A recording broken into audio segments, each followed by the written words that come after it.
హల్వా ఎలా ప్రిపేర్ చేసుకోవాలో చూద్దాం. స్టవ్ ఆన్ చేసి ప్యాన్ పెట్టుకుందాం. ఇక్కడ 1 టేబుల్ స్పూన్ గీ యాడ్ చేస్తున్నాను.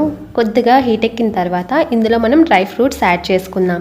ఇక్కడ నేను కాజు అండ్ కిస్మిస్ యూస్ చేస్తున్నాను. మీకు ఏదైనా కొద్దిగా దోరగా వేయించుకోవాలి.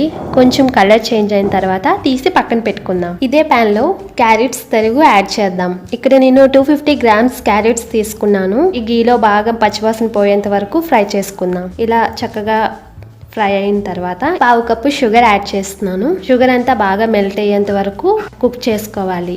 1 కప్ మిల్క్ యాడ్ చేసుకుందాం. కొద్దిగా యాడ్ చేస్తూ మొత్తం అంతా కలుపుకోవాలి. మొత్తం అంతా కలిసేలా కలుపుకుందాం. మూత పెట్టుకొని ఒక 2 మినిట్స్ కుక్ చేసుకోవాలి. ఒకసారి లిడ్ తీసి చూద్దాం. ఆల్మోస్ట్ దగ్గర పడింది కదా. ఫైనల్గా 1/2 టీ స్పూన్ ఇలాచి పౌడర్ యాడ్ చేసుకుందాం. మొత్తం అంతా కలుపుకోవాలి. ఆల్రెడీ ఫ్రై చేసుకున్న డ్రై ఫ్రూట్స్ కూడా కాజు కిస్మిస్ యాడ్ చేసుకుందాం.